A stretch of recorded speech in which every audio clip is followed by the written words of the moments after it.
So this year in Les Arts, we have a theme about democracy, and we wanted to be present in both the public part and the professional events.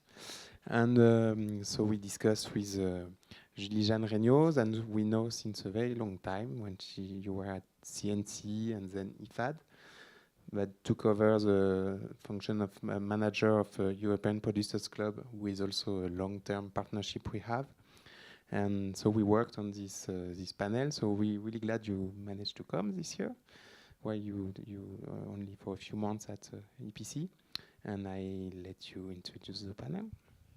Yes. Well, I thank you, Jeremy, and I thank Lison for having scheduled this panel and to have managed to bring us Laurence Farreng. We're going to discuss around how to promote European cinema and democracy. And the objective is to give you a little bit of an update of what is going on at European level, to connect this dot. Why cinema is important for democracy? What are the initiatives at European level? We're going to have first a discussion with Laurence Farreng. I will introduce her in a minute. And then we're going to have a little presentation without too much techniques and technicalities on AgoraEU and the Democracy Shield, some recent initiatives at European level. And then we're going to call on stage some people from the industry, so that they tell us a bit about their experiences with media in particular, and why what they do is important, because we believe that it's a bit of a difficult moment. We need to stick together as a value chain, and we need to find good ideas and also be very active in Brussels. That's why I'm so happy that we have Laurence Farreng with us, member of the European Parliament, meaning she's always between Strasbourg and Brussels. She's been there for 6 years. And why I'm so thrilled and excited that she's here in Les Arcs, of course, because it's one of the best places, we can say it. We are so happy to be in this environment and meet the professional in a relaxed atmosphere, have very good conversations, but also because she is one of the most active members of the European Parliament in audiovisual and cultural matters. And I can tell you, this is rare. So we can count them, those that are really making a difference. For 6 years, sitting in the Cultural Affairs Committee, so the little committee, in charge of cultural different topics, but audiovisual matters as well. And Laurence is everywhere, close to the industry, following all the topics that are important for the audiovisual sector. That's why I wanted to have a little moment with her, so that she gives us a bit an overview of what is going on and what is important to you at the moment that she's taking care of, or she's trying to address at European level. Maybe mentioning, going back to your speech yesterday during the opening ceremony, because you said something very important, that we are at a very special moment for European cinema. We have threats from, let's say, the external world being the US, mostly Trump, is very against several legislations that we have. He wants to do crazy things. So at external level, the US companies as well, you may not know, but in different countries, Netflix, Amazon are attacking the regulations that are promoting cultural diversity. So this is from the outside, but inside also, it's not that easy. When I say inside, is inside every European country and inside the EU, where we see that they are a bit like having culture audiovisual is not necessarily the top priority. There is defense, there are other big challenges, and we speak a lot about protecting democracy at European level. And what we try to do with you, Laurence, is showing that cinema is part of this agenda of promoting European democracy. So I wanted to turn to you. How do you see all these challenges from outside, from uncertainty at EU level? What are the big initiatives you are looking at? What are you trying to do at EU level to promote European cinema? Thank you very much, Julie-Jeanne. I'm very happy to be with you today. You mostly said everything, but I can add some details. So good afternoon, everyone. So if we come back to the topic of democracy, the question is democracy at stake in the EU today? Unfortunately, the answer is yes.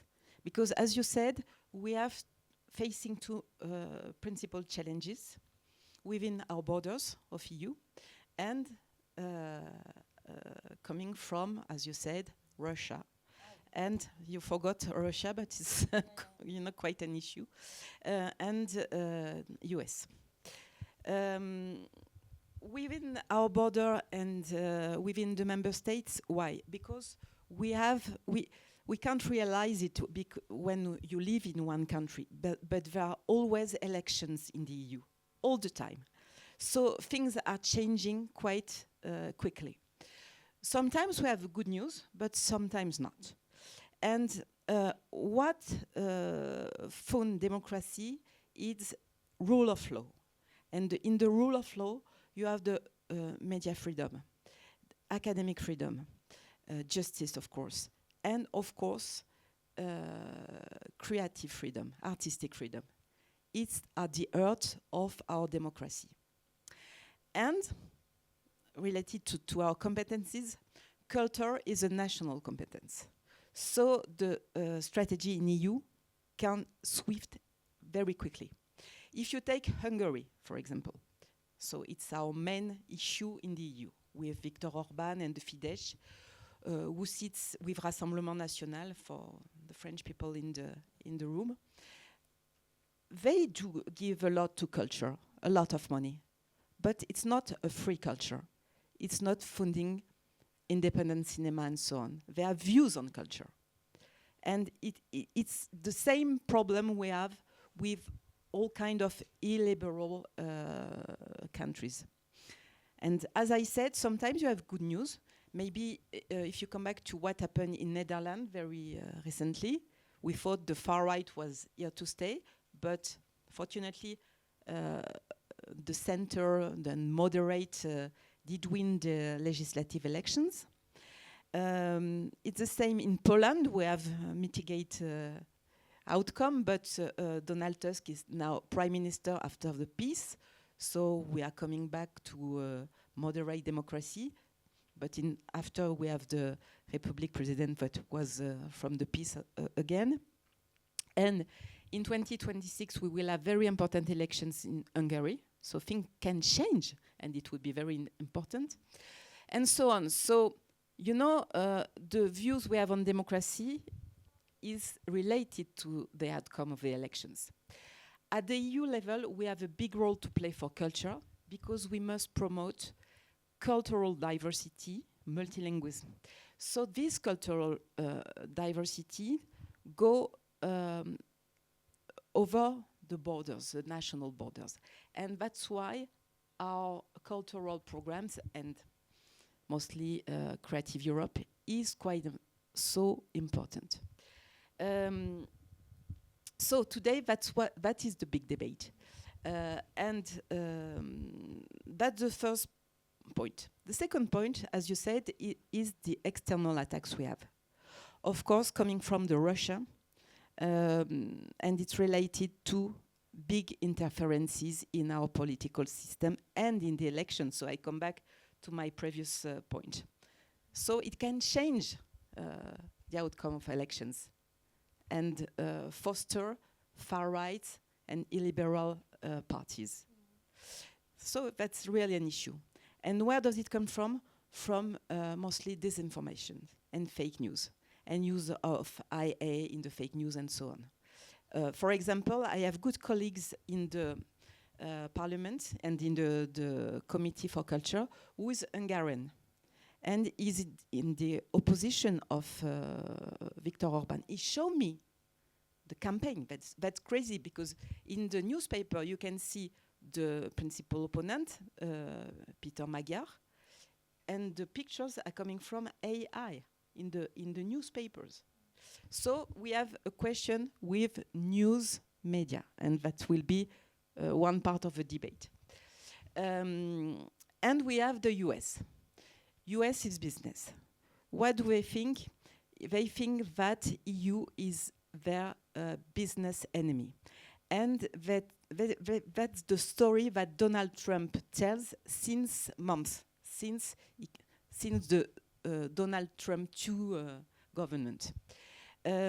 First, as you mentioned, that was crazy because a few months ago, the industries, the Motion Picture Association that gather the principal broadcasters, including the US studios. US studios, big ones. And they gave back him what are the barriers for business in the EU. And they all mentioned all the digital regulations, all the helps for, of course, how we regulate digital, but as well for media. And the AVMSD, donc directive for audiovisual sector, we will talk about it a little bit later, that impose quotas of European works on platforms. That is considered for a barrier for the US business. And more recently, that was crazy, and I told that story during the opening ceremony. Now, he says, when he published his security strategy, EU is not appropriate. The EU, not our legislation, not our regulation, but EU. He said, no, go over, come back to the national law, and so we can bargain with the ones we want to bargain with. So that's a real, very direct attack to our democracy. So that's where we are today. We need to support culture more and more, and we need to support as well free news media, because they are very attacked by the, all the GAFAM, or the competition with Google and so on. But now with ChatGPT, who's a new news media provider today. So that's where we stand, and that's why when we think about it in our committee, but mostly with the member states and the Commission, we have to address all these issues. So, since 2 years we were re-elected in 2024, we have a very important report of Mario Draghi's issue about our competitiveness. And we have to act very quickly now to be, as I said, more competitive and more sovereign. But sometimes the Commission translates it with, we must have more flexibility and change the programs that we knew before. And that's the issue we have today with this new program, AgoraEU, that has been really increased when it comes to the budget. But we have many things inside, and we don't know exactly where are the lines, and you will tell us really. But us, as a co-legislator, we are going to monitor it very, very closely. So that's where the program for Creative EU and this very important point of co-productions with third countries that can bring democracy everywhere in the world is so important, and within the EU.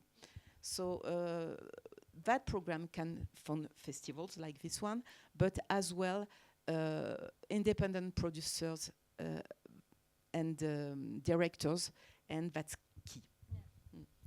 Well, thank you. Indeed, we have a bit like conflicting priorities. Like, indeed, we have news, media, news pluralism, media freedom is super important because we have some manipulation and problems. At the same time, what we are saying is that you should not put all your energies there, because it's also important to continue to have creative voices, stories. It's also contribution to democracy, artistic freedom, as you are saying. We are part of this agenda to preserve a very resilience in terms of democracy in Europe. So we need, it's a bit about striking the right balance. But indeed, we don't want cinema to be forgotten because there are bigger fights. And to go back to what you said, we are using often the word AVMS directive, Audiovisual Media Services Directive. We speak a lot about it, and I wanted to come back to it with you because you've been very active in this directive. This directive, you may know it because it's the one that says, wow, you should have minimum 30% of European works on Netflix, Amazon, Disney, because it couldn't be only US works. That was a little corridor of diversity that we imposed. And indeed, Trump doesn't like that at all. This directive is going to be probably reopened in 2026. You know the text. You know that it's about quotas. It's about prominence, promoting European works. It's about financing. So how do you see the capacity, our possibility to preserve that it's not killed by the others that are against anything that goes for cultural diversity? And is there any chance to reinforce this text in the current rapport de force? Honestly, I was not in favor of the reopening, because when we reopening text, mostly in this moment, it's risky. So we can lose things. This 30% quota, we should preserve it. So I hope that we could, and that the Commission as well, should only propose new things in the AVMS.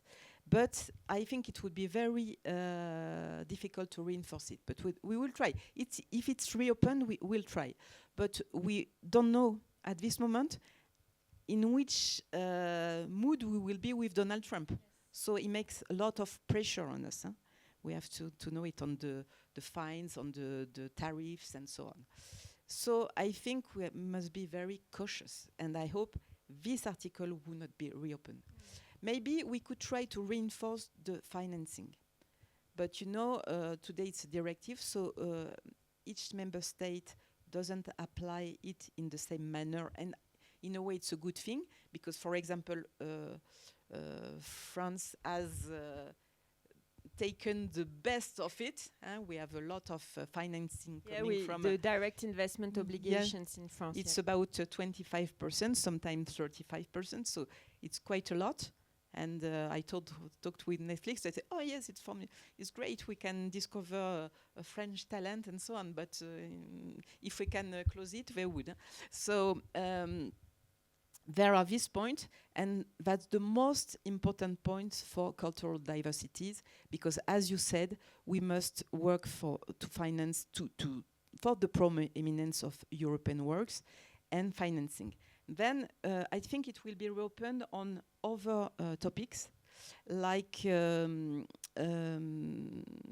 influencers, the status of influencers, of platforms like YouTube, because they are not considered as a platform today, but in fact, indeed, they broadcast a lot of programs. So, you know, Google is having a strong battle on it, but it will be.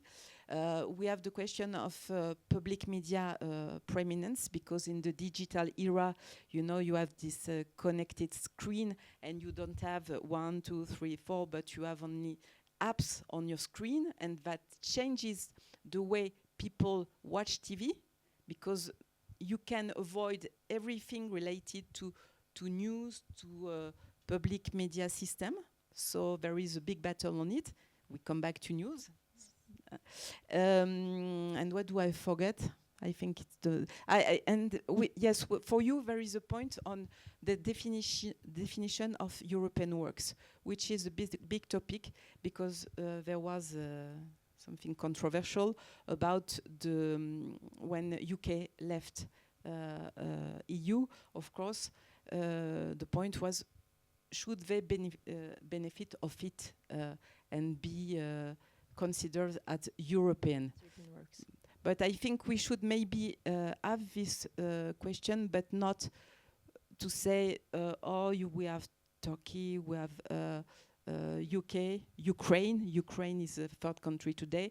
I think we should keep them on board, but we have things to watch in the Yes, delegated producer or independent producer and so on. And maybe you can explain that, because it's quite interesting. I can take my EPC hat to tell you that we have another thing against UK independent works being European works.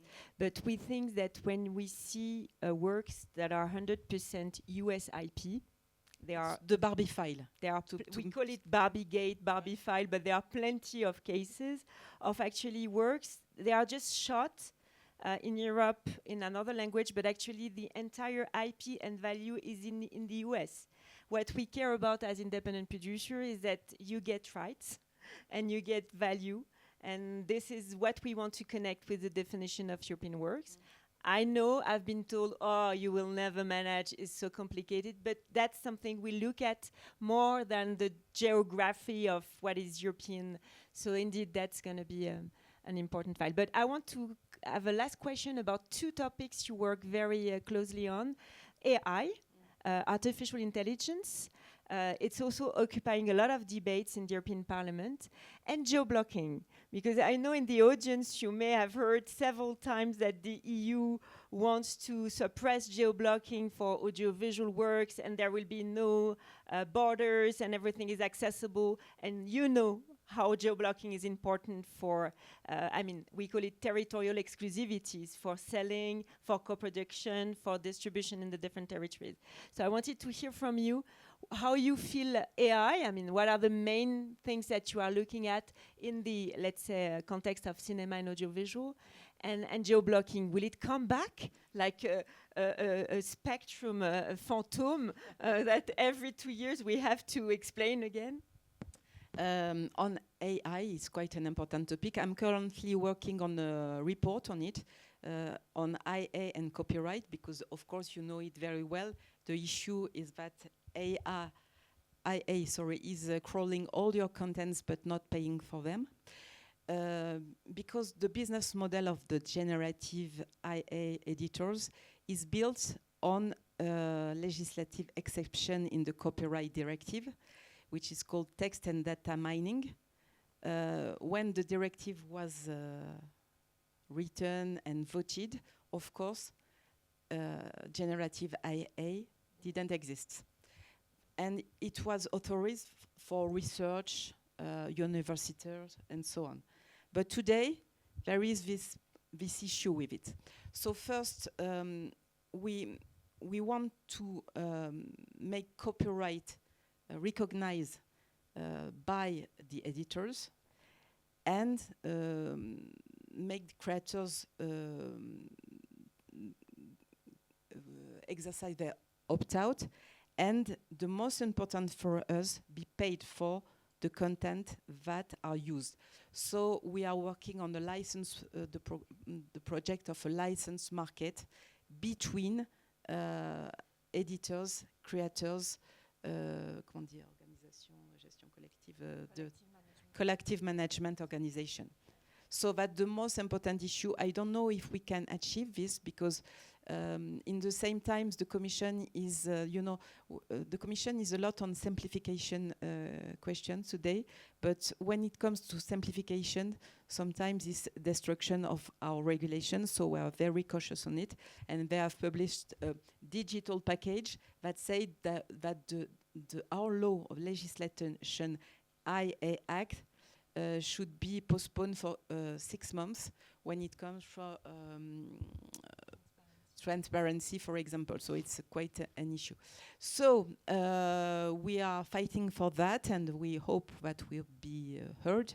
But I think the point, what happens between OpenAI and Disney is a good news sometimes, because they recognize that you have license that should be paid. So it's a good point that we can answer them about that. And about geo-blocking, yes, I'm a little worried about it, and I think it would be reopened, because it's a big demand. So it's coming from the politics, and very often, because so I live in the, in the Brussels bubble, and I want to watch my series. Why can I? So I think it would be, and there is, you should be very mobilized on it. Huh? but we So your advice for us and the industry for the months to big come? lobby, a big lobby on it. Yes. Yeah, indeed. Prepare the minds of the decisions maker. But reassure us, you are not the only one to fight and to know about the sector. No, I'm not the only one. All depends of the country. You know it. You have the south against the north. So there's this first issue. And there's a question of committees, because we have the internal market committee, which is quite in favor of the reopening. And we are not in the cold committee, for example. Okay, so we need to continue to be vigilant. Continue the battle. The battle and going to meet the MEPs, because your door is always open, and the other MEPs from the different countries, maybe. Yeah, you have to explain what is happening. Pedagogy. Yeah. So we leave you here. We're going to take question after. Thank you, Laurence. Thank you for everything you do. A round of applause for this. And I give the floor to Chiara Zappala from the media desk in France. She's going to give us some key to understand what is going on two major initiatives, which is AgoraEU, maybe the new name of the media program, and the Democracy Shield.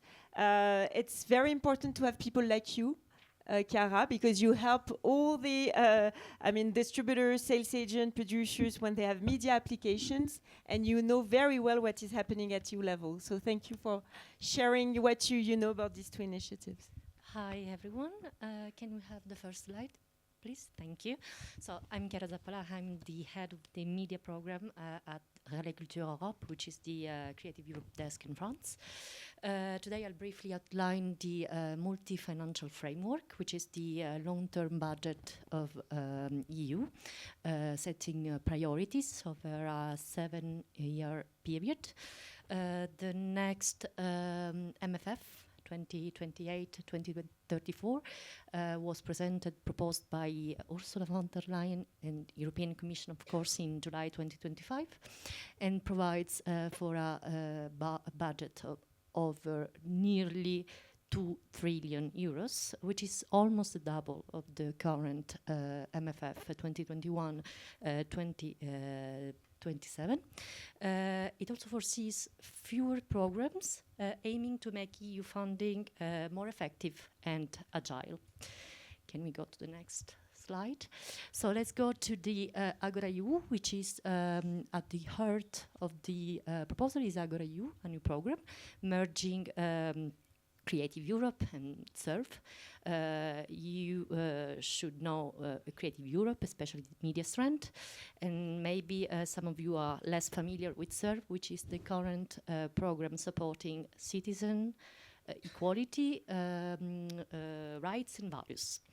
So AgoraEU brings these two programs together with like a broader objectives, promote cultural and linguistic diversity and cultural heritage, and then something relevant for you, protect artistic and media freedom, support the diversity and the competitiveness of the audiovisual sector, and then all the other objectives more related to fosters free and diverse information space, protect and promote equality, citizenship, rights and values, and support civil society.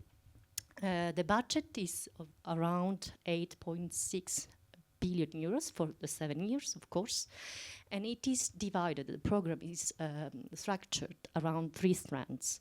The Creative Europe culture strand, which is like, it corresponds to the current culture strand under Creative Europe.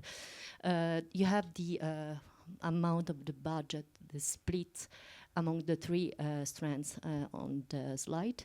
Then there is SURF Plus, which corresponds, let's say, to the current SURF program, and then this brand new program, Media Plus, with 3.2 billion euros, divided into 2 sectors, audiovisual and news. So this is something new it's a new development. Yeah. Yes, you let me come in here to insist that this is a point that is important for you to look at, because Chiara is presenting you the things in a very neutral way, but this is important to note that Media Plus, this entire pot of money is not going to go to media. That was our dream. It's not going to happen. It's going to be divided, and that's the problem between audiovisual, we are just audiovisual, and news media. And you in the tell next, us more. in the next, of course, because as I said, the MFF doubles, and also the, you know, if you see the budget of AgoraEU is the double of the sum of Serve and Creative Europe. We will see that next. Of course, under the Media Plus, there are two objectives: support cultural diversity and strengthen the competitiveness of the European audiovisual sector and video game sector, and promote a free, diverse information space. One more shift to note, like, if I may, in the current program, the video game sector is part of the audiovisual. In the legal basis, you see it says audiovisual, and in parentheses, film, television, and video games. In the new proposal, the audiovisual and video games are more distinguished, giving the idea that the Commission wants to invest more in video games. This is something maybe you should take in mind. The budget split between audiovisual news has not been defined yet and remains under negotiations, of course. Discussions on several points are ongoing right now between the European Commission, the European Parliament, the state members, and professionals. You can take part in these discussions in panels such as today's panel, in with your European organizations such as EP, like EPC, sorry. And then, of course, you can participate. Sometimes the European Commission launches some public consultation, such as the one which was launched in spring 2025 about the MFF, the new MFF. So you can participate, you can respond as citizen or as a group.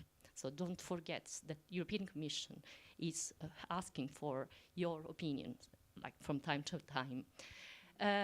If we can go to the next slide, here you are the increase for education, skills, culture, and media values. If you see the gray area on the left, it is Serve, and then the red area is Creative Europe, becoming the yellow area on the right side, AgoraEU. And of course, as it is like a broader commitment of the European Commission, you have the light blue area, which is Erasmus Plus, becoming the dark area on the right side, Erasmus Plus, in under the MFF 2028-2034. And then you have the split, like the current split. Today, Creative Europe is about 2.44 billion for the 7 years, with the three strands: culture, media, and cross-sectoral. And so we see media is getting right now 1.4 billion, which is the 58% of the budget. So under AgoraEU, you will have the Media Plus with audiovisual and news, which counts as 3.4. I don't remember exactly. 2. Thank you. So let's go to the last slide, please. Since democracy is a central theme in Les Arcs this year, I believe the motto, the tagline is Aux Arcs Citoyens. I'll briefly mention 2 related initiatives: the European Democracy Shield, setting out a series of concrete actions and measures to empower, protect, and promote strong and resilient democracies around EU. And I want to point out one of the 3 pillars, which is the strengthening of our institution, fair and free elections, and free and independent media, which are related to some extent to the European regulatory framework. I'm like mentioning DSA, the AVMS, the directive, which was discussed, and the media resilience program. So it concerns you. Concerns you as well. And another initiative is the EU strategy for civil societies, which complements by recognizing the key role of civil society in our, democracy. And one of the concrete measures will be the increase of some fundings, such as in the case of AgoraEU. So funding and like simpler fundings and increased funding in the case of AgoraEU, of course. So with democracy at stake, I maybe leave the floor to the panelists, which will discuss and will debate about so many topics. Thank you. Thank you very much, Chiara. So yes, to discuss a little bit about media, the current media, the future of media, I would like to call on stage one producer, an amazing Greek producer, Vicky Mia. She's having a huge experience. She's from Asterix. I don't know if she's here. Yes, she's coming. Come, I will just put myself here. An amazing sales agent from New Europe Film Sales, yes, and Poland, and also part of Europa International. Jan Nazewski, did I say correctly? Yes, almost. Thank you, Jan. And another amazing representative of the value chain, a distributor from Germany, Jakob. Jakob Kias is also member of Europa Distribution. I'm mentioning your organization because these people, they are connected to networks. These networks, Europa Distribution, Europa International, Alice, the director, is here. I would say they are super important. And ACE for Vicky. They are super important because they try to translate what is happening at EU level. It's super complex. I realize the technicality is huge. It's like we are almost speaking another language when we talk EU matters, but we need at some point to translate that words to the industry, to the citizens, so that you know what is happening and you know where you should be mobilized, active, and vigilant. And I wanted to have you on stage. Because from our perspective, we saw AgoraEU, this new big program inside which there is media, but not media as we know it, a different type of media. It's called Media Plus. At the beginning, we say, oh, that's nice, there is a plus, oh, that must be better. Then we looked into the legal basis and we said, oh, come on, now they call us just a specific objective audiovisual. Then we looked at the article and it was a bit of a different article. Very simple with vague language, you know, the word independent producers is not in it, the word film is not in it, the word theatrical distribution is not in it, the word training, thinking ACE and this kind of amazing training program that we have is not mentioned. We say, oh, come on, maybe we should look into the details, because what we want is that this media program, which is going to be 35 years next year, which we call a super success story, continues and is reinforced. And I don't want to be pessimistic because I get you got your dose of bad news, but we need to work together so that it's the case, basically. And I will not be longer. I want to hear from you guys because you know media. You know what it has brought to co-productions, to making great co-production. Vicky, when I was thinking co-production, everybody told me, oh, Vicky, she has been involved in so many media applications. She knows co-production. She knows the program. So what can you tell us about what media has brought to maybe you or your company or co-production in general over the last years, and why it's so important for European cinema? So I will talk firstly from a personal point of view. I have always considered myself more a European than a Greek. I don't know why, because I didn't travel very young. I always lived in Greece and I grew up there. But nevertheless, what has formed me professionally has been all the initiatives by media. That's the reality of it. I wouldn't be here and I wouldn't be the person I am if I hadn't been trained through all these programs that are funded by media, such as Eurodoc, EAVE, and ACE, and I have done them all. This is how I started building my international network. And this is how I have put myself in all these films. All the films I have made, by the way, I think have been supported by media. Maybe one that was a UK co-production hasn't been. At this point, my company has collaborated in one way or another with 120 companies from every country in Europe, and I'm co-producing films at this stage with at least 10 countries right now. From Spain to Luxembourg, and from Portugal to Norway, and from North Macedonia to Montenegro and Serbia. So this is the impact that media has had on myself and my company. Maybe this is not so interesting for for everybody, but for me it was really life-changing, and I wouldn't be here without it. Now, for the broader international European in the audiovisual sector, I have also been involved in many projects that wouldn't reach the screen without it. And many of them have turned out to be extremely successful. From the Greek perspective, during the darkest hours of the Greek crisis, in 2012, 13, 14, 15, when we didn't have a fund, the TV was, the national broadcaster was closed down for a bit. There were no mechanisms to support filmmaking. I think that media played a fundamental role in many of our films to be made and created. And what I think is the most important thing about this program, and specifically for some of its initiatives, is the fact that we are creating commonly in Europe.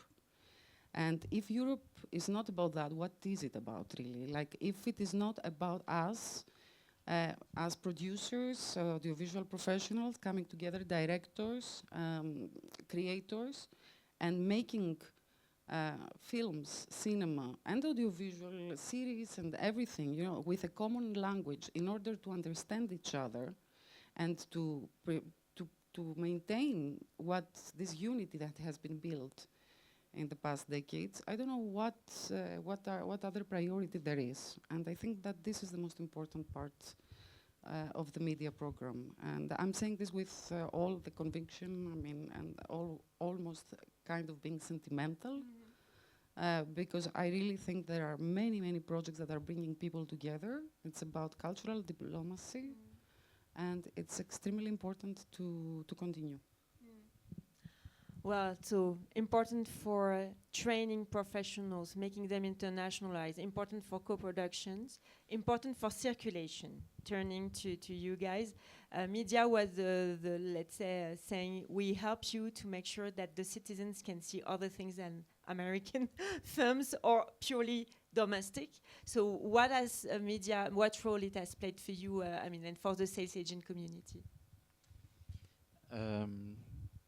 It's interesting because, I mean, most sales agents in Europe are in France. But I think the media also allows others to compete. And I mean, I started the company 15 years ago with really zero investment. We're in Poland, so there was absolutely no history of selling out of that country. So the media really helps us really to help distributors, and it finances some of our investments, promotes, I mean, gives us support based on the success of our previous films, which is, so it's not just like a free giveaway, it's really based on kind of promoting good work that we've done in the past, which I think is a very healthy mechanism through the automatic support. And I think it's also, I think really for producers and at the early stage, the fact that that media finances development is really key, because the development money is always what's missing, and we in Europe, we don't have this culture of seed funding, of starting, you know, funding startups, this kind of American way of thinking, and through venture capital and the tech world. So this is kind of the only way to create those international productions. And I have to say, this also gives us a big competitive advantage. You know, when I talk to independent producers from the UK or you know, or the US, they're really envious, that there is a system in place which allows us to promote diversity. So when we talk about democracy, I also think democracy is about supporting the little guy, the little person, So the fact that there can be Greek films, we work a lot with Iceland, Iceland is not part of the EU, but it's part of media, and so every few years we have an Icelandic film which gets sold to 30 European countries, and we get media support for it. And that also, the fact that we prepare those groupings for distributors, it also makes us think about creative, marketing and collaboration, and making sure that these films travel, and it's not just,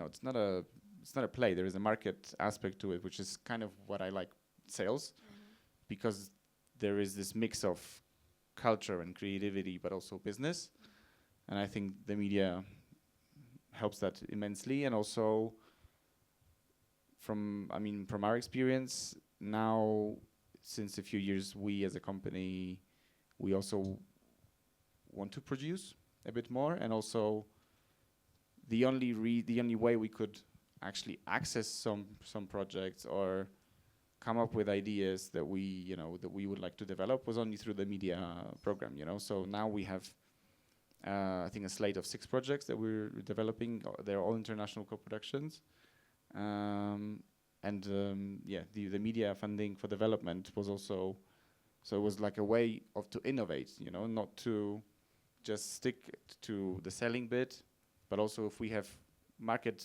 knowledge from the from the distribution market, then we can identify the right project. The media also allows us to think outside of the box as such, and be truly innovative. Yes. Yeah, and I think that's the only, if we stick together and we we treat the EU as an organism and the media as an organism, that's the only way we can compete with the big US players, and because otherwise we're just going to become a colony, like a cultural colony of the big corporations, So I completely support what the MEP said. Yeah.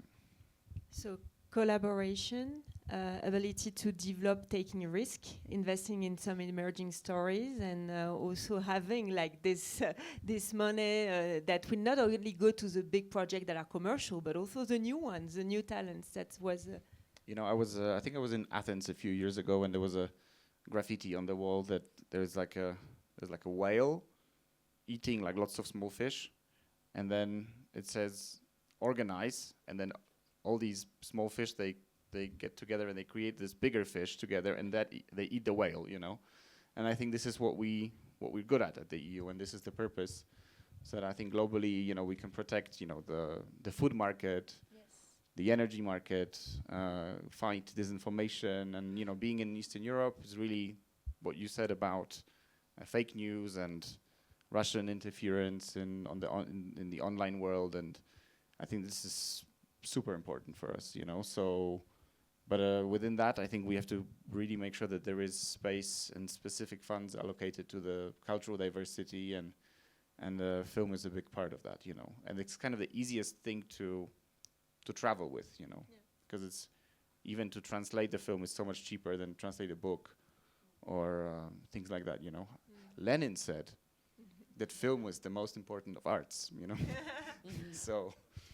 Well, that was not an easy one. A quote from Lenin, that was, well, indeed. And so EU has a space for good regulation that could indeed protect the most vulnerable, and also as a space of supporting the different value chain, that what we value currently, thinking distributors.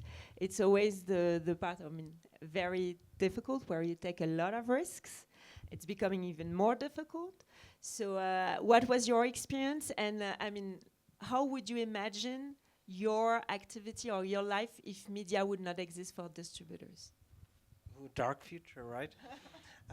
No, it's like, just what Jan said, makes a huge impact, a huge difference on our work, because it's high risk. We never know what if it's gonna work or not.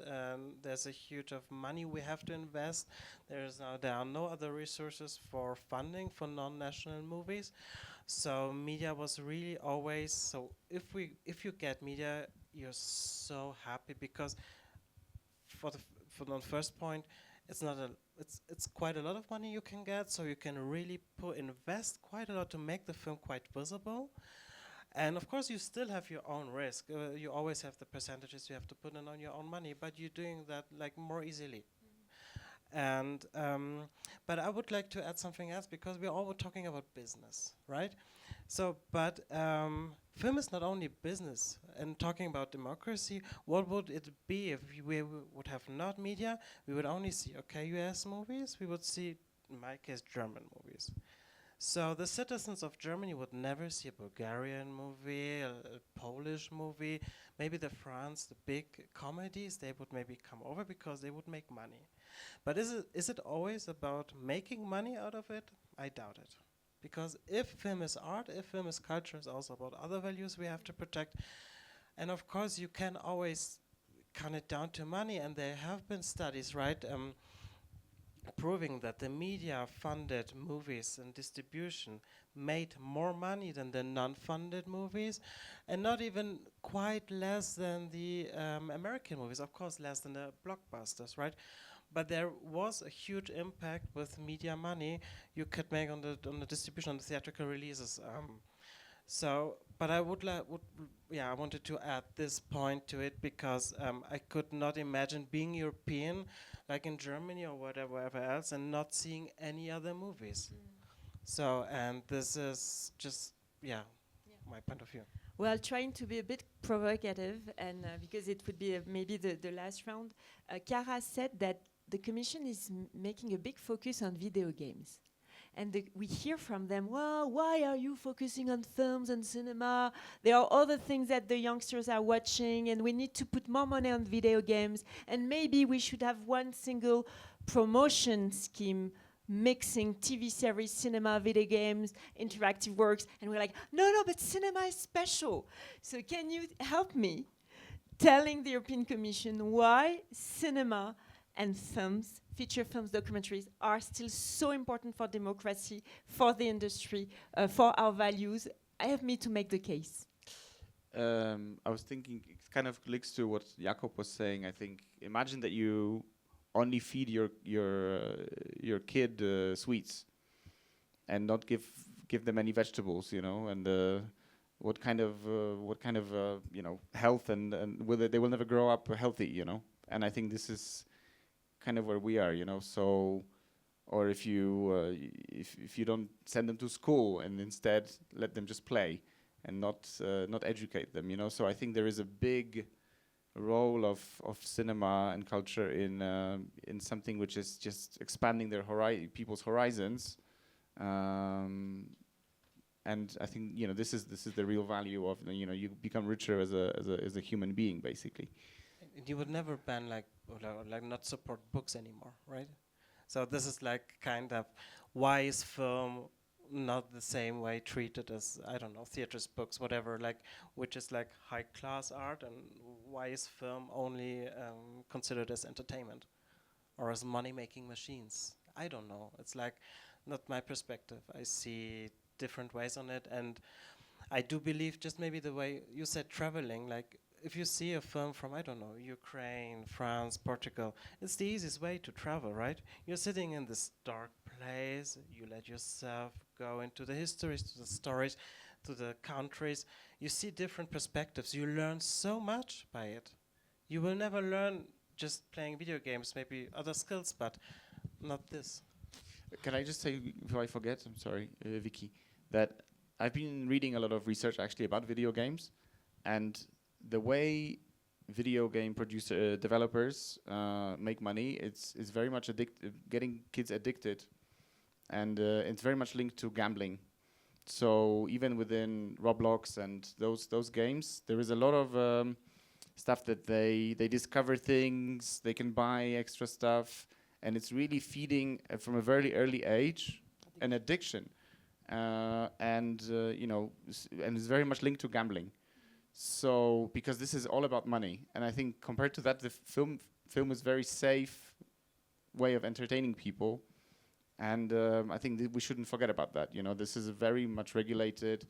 There is ratings. It's really about making sure that it's enriches you, and it's not only about money. You know, not to mention the right-wing propaganda, which is also fed through gaming and Discord, and there's huge research made on that, but very little discussed very little publicly. That there is lots of dangers in gaming as well. So I wouldn't make it's not just a business thing, because I think when lots of money comes in, the morality really disappears fairly easily, which can be seen now with how Elon Musk is mad about the fines he's getting from the EU and the American corporations, and I think we should be bigger than this. And I'm all with the film, but I would just want to add that independent producing also involves series. And this is also supported by the current media program, both for development and for production. There is a special call for TV online content. And independently produced series are a completely different case to the supermarket Netflix, sorry for Netflix, but like the streaming, very easy things that are being produced because they are more challenging, they involve more research, European cooperation, they involve a broader strategy for involving quite a lot of players in them, and they are also giving a voice to European creators, directors, writers. So, why is video games so important, and producing our own episodic content in Europe is not important? And at the end, as Jan said, are we going to be a colony? Is Europe going to lose the values and the identity we have? I have to say, I came back from Iraq 3 days ago, from Kurdistan. And they don't have a fund in Kurdistan. They are trying to establish it now. And they are trying to establish it in order to give voice to their people, to say their own stories. And we have these mechanisms in place. And, we want to dismantle them in order to give more to industries that are bigger. Like, I think the gaming industry is bigger than the cinema industry, the TV industry, the sports industry, and the music industry all together. Why is it so important that this money that is supporting our cultural diversity, our voices, our democracy, our values, going to go into an industry that is already an industry that doesn't probably need this kind of support? Thank you. Jakob, you had something you wanted to... Well, actually, it's a perfect ending, right? I cannot really say anything more smarter than what Vicky said. Maybe one thing about my experience with Brexit, and when I speak to UK distribution companies now, and whenever we discuss a movie that I would like them to buy, the first thing they say is always, "Oh, we don't have media anymore, so I cannot buy this movie." So I'm just thinking, let's really appreciate what we have, because if we lose it, then it might be too late. Yeah. Well, the story is, the end of the story is not written. We are just in the process of rediscussing, and this is the perfect moment to say why it matters and why it's so important, with the right messages coming from you guys, because you have the experience. So maybe turning to the audience, if we have questions to our MEP or to the panelists. I heard that panels should be a bit interactive sometimes with the audience. If you have anything you would like to raise, this is... Or to say, or to add, or to comment. Yes, we have Domenico, Cine Europa, another great platform website. Thank you. But I'm going to speak by about... media. Thank you. It's true. But I'm going to speak about game and to defend games a bit, because I think there was a bit of generality said about games. It's true, it's a big industry. I work in games as well. I work in films. I'm a screenwriter as well, and I work in game as a screenwriter. And the European video game industry faces the same challenges towards Americans It's exactly the same thing that the European film industry. The big money you're talking about, it's American. Independent producers in games in Poland, in Czech Republic, in Belgium are facing the same issues. And games are not only, sorry, I have a bit of a cold, but games are not only about addictions, entertainment. There are a lot of games that are about serious topics, about empathy. It's a great medium to develop empathy. And I think this should be considered in panels like this one. Maybe invite people from the gaming world so the dialogue can start. Because I think gaming people are, because when I go to gaming events, I hear the same thing about the European audiovisual industry. And it's difficult for me to talk today. And it's like there's a wall in between. And now this wall is not there anymore because media is fusioning both worlds. So we underestimate this problem. We are going to be sitting on the same funds without dialogue between the two mediums. And I think that's a pity, and this should start soon. Yeah, I think this is super inspiring and interesting. And what I was trying to say is that we are competing with a lot of other challenges, which is making the money for audiovisual and cinema smaller and smaller. And the problem is not about supporting creative video games, independent video games, or artistic video games. It's about supporting an entire industry of video game, which is another scale. And here for us, it's not about being against those that are hiring screenwriters, that are having amazing creative gameplay. It's about making the distinction that you are making between the video game blockbusters, addictive, maybe those kind of games, and the games that are coming from the independent creators. And there is work to do to make this distinction, because media alone, AgoraEU alone will never be enough to support this immense industry. So, and the dialogue indeed is interesting to organize. Maybe with producers, if you want to have the last word, have you already had this exchange and synergies with independent creative video games people?